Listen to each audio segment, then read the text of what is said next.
We'll find every cryptid that is in the show in order. All right. Okay. We'll start with A, which is... Finding a Salem? Yeah, we'll do that. Okay. Let's do that. Let's find Salem first.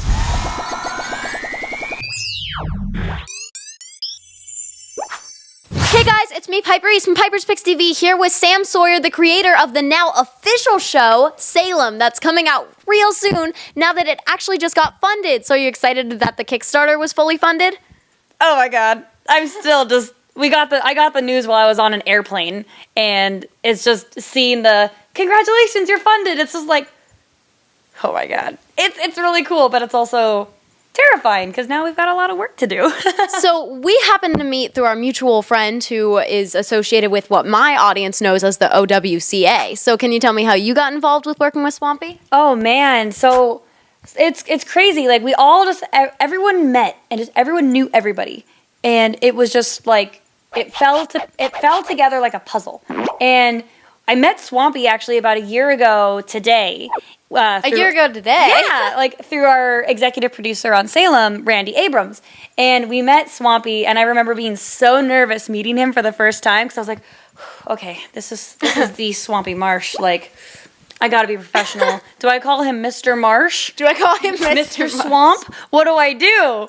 But he was just like, once I met him, I was like, oh, this is great. Yeah, he's really nice. So wonderful. So can you tell us, for the people that don't...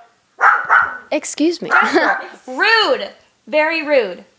Yeah, I'm looking at you. Can you tell me the overall premise of the show for those of us who don't know yet? Yeah, sure. So I guess to start off at the very beginning, Salem actually stands for the Secret Archives of Legends, Enchantments, and Monsters. And our story follows a young cryptid named Salem. Now, Salem grew up their entire life living with the boogeyman and assuming they were a boogeyman as well.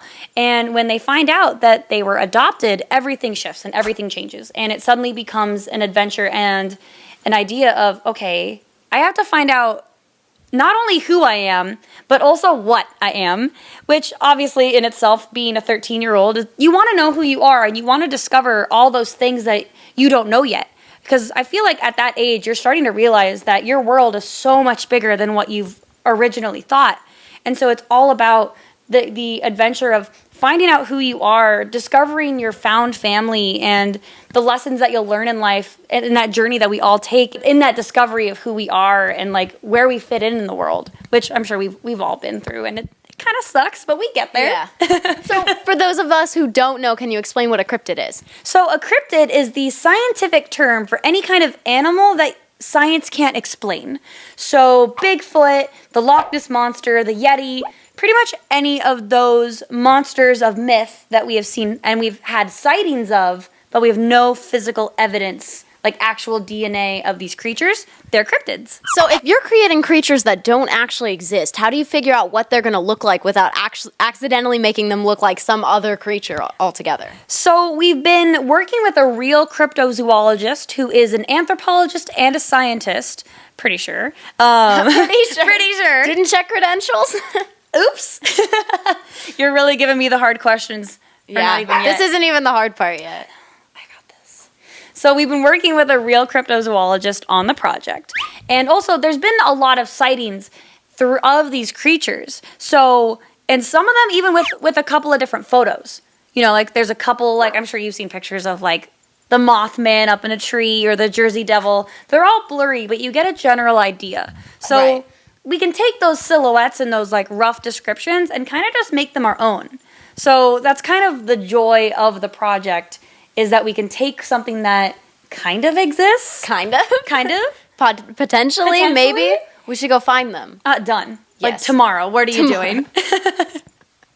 Oh my god, that's awesome. We should. Do aliens count as cryptids? So they do actually. There's a whole section all about aliens. One of the more well-known cryptids from West Virginia, the Flatwoods Monster, has actually been speculated to be an alien. So That's aliens definitely count. Who's your favorite cryptid that you've heard of? Oh, man. No, not you. I think one of my favorite cryptids is the Mothman, just because the lore behind it is so, like, creepy, spooky. Can you explain it? Yeah, so the Mothman is this creature that was spotted in, I believe, Point Pleasant, West Virginia. And it's known to be like a harbinger of doom. Every time this creature is seen, a giant, like, natural disaster happens. So the first time it was spotted, a couple of days later, it's when that giant bridge collapsed. And so, and people have said that they've experienced nausea and headaches and nightmares and, like, all this paranoia if they've spotted it in the woods.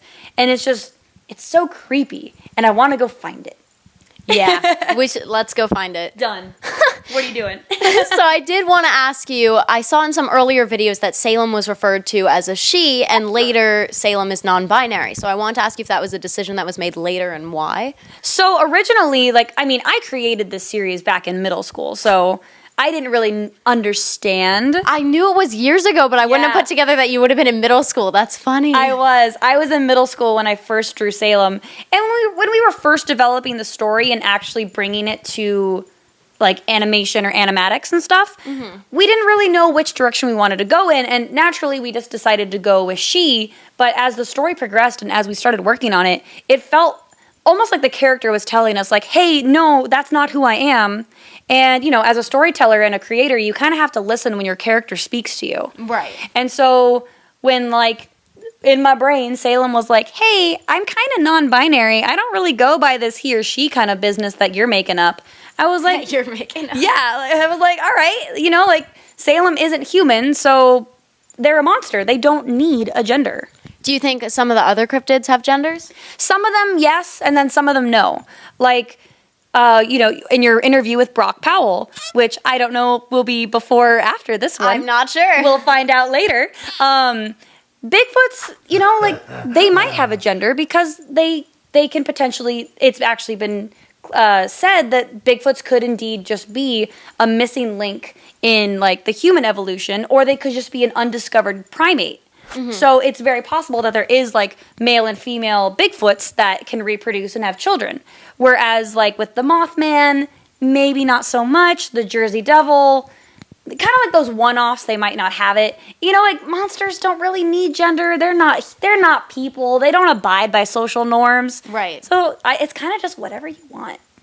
So what would middle school you say about this show now being fully funded and all of that? Oh man, middle school me was weird.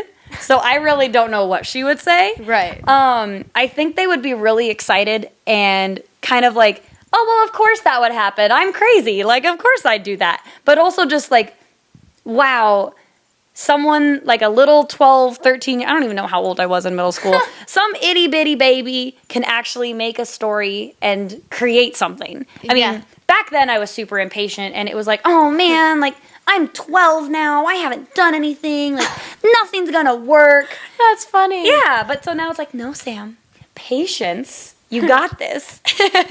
So I've seen that a lot of what Salem is about is finding your identity, figuring out who you are, and really being true to yourself. So how did you figure out your own identity? You have such a unique style and personality that I wanted to ask how you figured that out over time. Oh, man, is this one of the hard questions? This wasn't even written.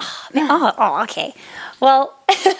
So honestly, like, my own style and who I am as a person really developed just over time, and it's really been in the last couple years. When I first moved to Los Angeles, when I was 18 years old, all on my own, I was a completely different person. I was blonde, believe it or not. I was blonde too, I understand. You get it. That's why the hat's on, because I'm hiding my roots. But I was a very different person, and I was going in a different path, and it kind of took getting out of my comfort zone to realize, like, you know, art, I've got something going on with. I think I can do art for a living. I should try that. I should try that. Maybe. Like, and also comic book conventions helped me kind of discover who I was. Like, traveling and seeing the world and kind of being open to not just my little bubble, but, like, this massive bubble that is the world. Like, getting to experience different cultures and experience different places and people actually really helped me be like, yeah, that's kind of, I like that, and I can just become my own person. I think age has a lot to do with it, too. Yeah, you definitely. know? Like, I'm sure you're not the same person you were when you were, like, 16. Or even when I was, even last year. Last week. Yep. Don't know who she is. But, I mean, all of them have seen those changes, too, throughout the years. Oh, that's so cute. So it's all documented. I can't hide from my past. I have no way of covering that up because it's all online. You know our show, then you know I know what I'm talking about. Thankfully, I can. No one has to know. Oh, no. So what are some of your biggest animation influences? Oh, man. So I grew up with that generation of cartoons where they were really dark. Where they were really dark? I mean, like Grim Adventures of Billy and Mandy, Oh, Invader yeah. Zim. Okay, I know what you mean. Like Courage You're the like Cowardly barely Dog. right before me with that stuff. Yup. That like early 2000s, I think it was. Yeah, like that stuff was all still on when I was younger, but it was just like a little bit. It was kind of getting that tail end, you know? Yeah. I was like right there in the middle of it where it's like, coming up next is a brand new Billy and Mandy I special. forgot about that. That show was so dark. It was so I dark. can't believe that was a kid's show. So good. And like, oh man, there was another one that was super dark too. They were all really dark back then. The Imaginary Friends. Fosters? Yeah. I loved that one. Rewatching that, I realized just how Kids mean Next they were. Door was really dark. Jam. That was my jam. I was number 13. I was really edgy. So I did want to ask you about the pentagram and about how you feel about pagan type stuff and Wicca and all that and where you fit in with all that, because I saw you have a lot of cool stuff. So can you tell me about it? So I do identify very much as a witch. Not so much Wiccan, but just a very... Excuse you. I was in the middle of something really deep. He's agreeing that you're a witch. He's agreeing. He's my familiar. The cat. He's my familiar. The He cat doesn't is. count. Well, You yeah. have a black cat, and the black cat doesn't get to be the familiar. No, he's the roommate's familiar. He's my little knockoff familiar. So I definitely do identify as a witch.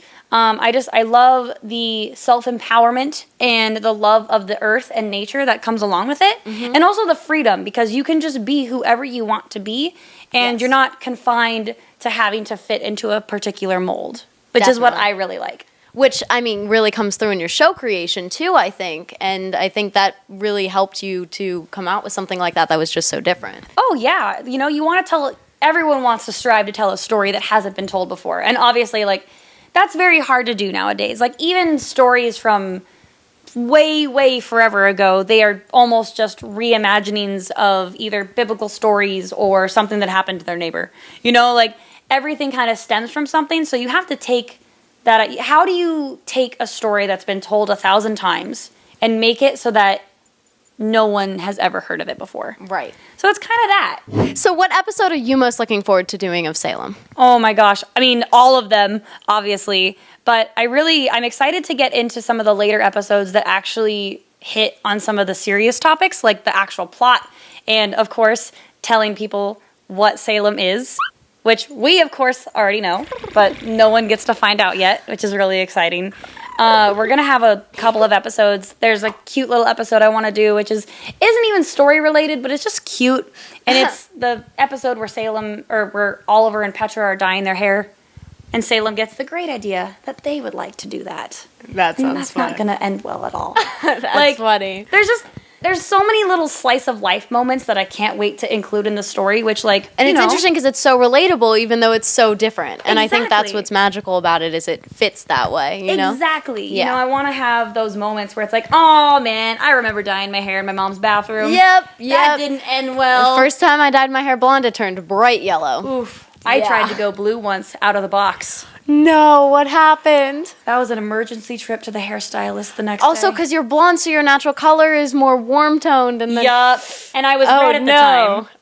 you went from red. Did it turn purple? We went from red to blonde to blue, and it turned green. That was a bad day. Interesting. Very, That was a bad very day. Wicked Witch of the West type vibe. Which I've played 3 times in different shows. But I'm not going back to that. So the name of the show is Salem. So is Salem connected to witchcraft or anything like that? So it's definitely connected to everything to do with magic and myth and unknown. Right. But mostly it was just my brain decided, like, hey, name of the character, acronym, boom. Honestly, I made up the name so long ago that it's almost hard to remember how I even did it. Have you ever been to Salem, Massachusetts? Not yet, but I am going next year for Halloween. I am determined to go. Yeah, I definitely want to go. I have to write an essay on it, actually. Oh, well then let's go. Yeah. Salem really seems like the end or towards a further point in the evolution of animation as we've been getting darker and creepier and weirder and still keeping it sweet, like shows like Adventure Time I do the Ice King on Adventure Time. and all that have come out and progressively become more and more towards this. So do you think Salem is revolutionary in that way, that's taking one more step into animation? I would like to think so. You know, like there are so many stories that we need to tell, and we're entering this new age of animation that actually lends us to be able to tell those stories. Because we entered that time period where there was not a lot of really worth remembering animation. Mm-hmm. But yes. You know, now we're entering this new age where storytelling is becoming more and more desired. And animation was not always about telling a story. That's true. It was just for entertainment. Like a 1.5 laughs. hour type story. Nothing super exciting. Nothing connecting. Mm-hmm. That's what it was a lot of the time. So. Yeah. And now people want to see those connecting stories. People want to see it. Exactly. So it's like, let's do it. Like, let's tell a story. We're not just here to entertain. We're here to tell a story. Yes. That's awesome. Yeah. Okay, so we are not ghost busting yet, but we are currently in Sam's apartment, and I wanted her to show me around and look at some of this stuff because she has amazing stuff in here, and the decoration is crazy. Yeah. So show me some of the key notes. Well, so as you can see here, this is the bookshelf, and we have it pretty much organized. Anything from cookbooks to comics, a bunch of stuff on witchcraft, numerology, some classics up there, like some Edgar Allan Poe and Shakespeare. Oh, this is my entire cryptid section. So there's everything on cryptids there. Got the Lord of the Rings and the Hobbit classics, you know. Some Salem prototypes that are hanging out. Some alligator heads. I have a bunch of my butterflies and a lizard, a seahorse, a parrot, a rat skeleton, a beaver skull. There's a cute little duck hiding up there somewhere. There's skulls and butterflies and moths, and there's a bat up there and that red thing. That's pretty cool. Anything occult or creepy odd. That's kind of what I go for. That's awesome. I love that new word. Right? Oh, and then we call this the goth wall, which is also my desk. But do you consider yourself goth or no? No. I don't. I mean, I guess. I would say alternative. There I think. we go. But yeah, I'm always curious because different people define it different ways. Exactly. But I see how this is an amazing goth wall. That's uncomfortable. That's better. Yeah. So how many people come in here and they're like, please stop flashing the lights? Probably a lot. So did you do any of these art pieces? I did the two in the corner. Yay. Actually, a lot of these are just from friends. Those are really like cool. to represent pieces from friends and family and stuff. And so I try to either purchase art or get art from other artists because we gotta stick together. Yeah, that's really awesome. Well, thank you so much. I have had an amazing time with you. I appreciate you showing me around and doing the tarot cards. Of course. And we will do something else soon. Yes. The spooky Piper and Sam spook show spectacular. Finding ghosts. Finding Bigfoot. All of Finding Bigfoot. And we'll find them all. We'll find every cryptid that is in the show in order. All right. Okay. We'll start with A, which is... Finding a Salem? Yeah, we'll do that. Okay. Let's do that. Let's find Salem first. Subscribe. It's like totally fetch. Oh, yeah.